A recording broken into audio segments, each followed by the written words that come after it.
I don't know about you, but when we were young, I was younger. Well, we were both younger once. We were, but when you'd go to summer camp, it meant like going to a retreat somewhere. I mean, probably be in the woods. Sure. Probably shoot a bow and arrow, maybe Poison a BB ivy. gun. Poison ivy, right, that's Right. for sure. Well, the camp we are talking about now is different. Digital Expressions Media Camp is for wannabe broadcasters. No bows and arrows.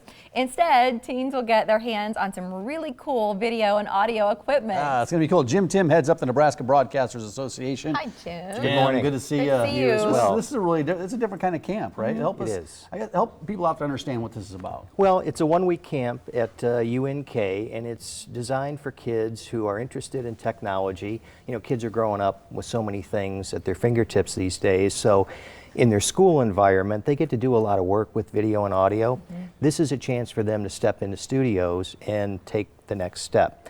They get on camera experience, they get to be on the campus radio station, they get to tour local TV and radio stations. And when I say tour, I don't mean just tour, but they'll spend a few hours there. They go behind the scenes and see how a show like this is produced. They get to be on the air and ask questions of people that are working in the business. So it's a great chance for them to find out more about it and hopefully encourage them to maybe pursue a broadcasting or a journalism degree and then a career. What do they learn in doing all of those things? What do you hope they take away from it? Well, what we saw last year, this is the second year of the camp, and I was there at the end of it last year. What we saw is kids so excited to see how it actually gets put on the air in a professional media environment, because most of the work they do in their schools may be online, may be recorded and judged in a contest, but it was their first chance to actually see all the people that it takes to produce something like this. People that do this stuff for a living, Yes. where it's not just a hobby, it's not just an interest, but it's starting to think about it as a career. Yes. Yeah, at that point in high school. And are you seeing a lot more kids interested in broadcasting? Because right now, as you know, everybody has a camera, right? Everybody has a platform to be able to tell a story. Has that just helped interest in broadcasting? Absolutely, because media is accessible in so many ways now. What kids are finding out, the number of people that work behind the scenes to put something on the air, that's what's compelling to them, because there are certainly those that want to be on camera or behind the microphone. There are also those with more technical skills who are wizards, frankly, but they have no interest in being on the air, so to speak. So for them to get the chance to come in and work in an environment like this, where there's a lot of people that your audience can't see right now, but they're bringing this show on the air, that's what these kids get to do through this camp. You said last year was the first for it. Take us back to the point this camp was created and what drove that decision. Well, actually, the credit all goes to the faculty at UNK.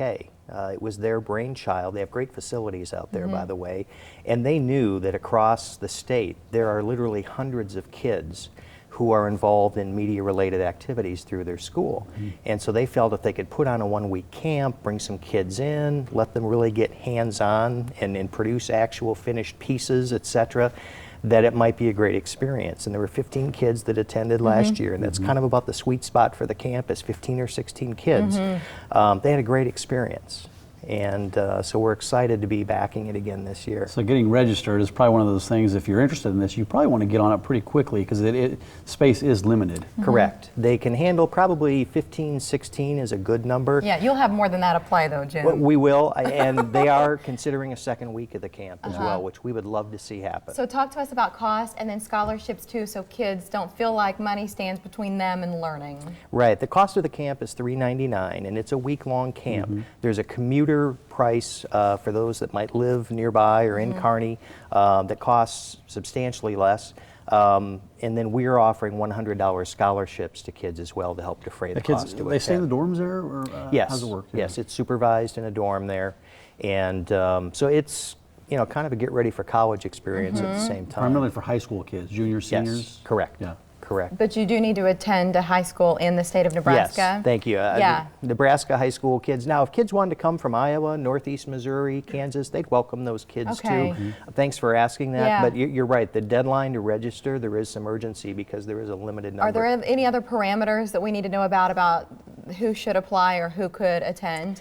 No, it's really open to anyone who's interested, and I think those students that have shown they're already active in media and journalism at their high schools, I think that's kind of what the university is looking for. make the case for it, would you? For what? Well, What are you talking about here? Well, I would just say I feel like our business is in the spotlight at the moment Well, because journalism of in general, yeah. journalism and sort of some of what we hear and see and what people say sometimes. And I get a kick out of it sometimes when people say, "Well, sources," but what are sources? It's sort of like this idea about how the sausage is made in this business. Why do you think, from the NBA standpoint, that now is a good time for young people to come into the business, understand best practices, and sort of get to those kids early so they can be the best in their field? Wow, that's a great question. Well, I think the opportunity, because kids have grown up with technology since grade school, they're so much more comfortable with doing things than people in my generation. It might take time to learn. Stations have a great need for kids with multiple skills, especially in the digital world and everything that you put online. These kids already have the technology. It's a matter of them being taught what you need to do with it to help get information out to your viewers and to radio listeners. So I think that's the case for kids, is they already have a lot of the skills. They just don't always know that these kinds of jobs are available at TV and radio stations across the country, let alone in Nebraska. And this will allow them to dive into some of those jobs in real life settings and see if it's something they like. DigitalExpressionsCamp.com is a website you can go to, but it does fill up fast, so you'll want to get those applications in. Thank Jim, you. good to see you. Great Thank to you have for you coming here. in, yeah. Come back. I sure will. Okay. Thanks for the We invitation. can talk about a lot of other issues with you too. Yes, we could, I'm sure. Have you noticed any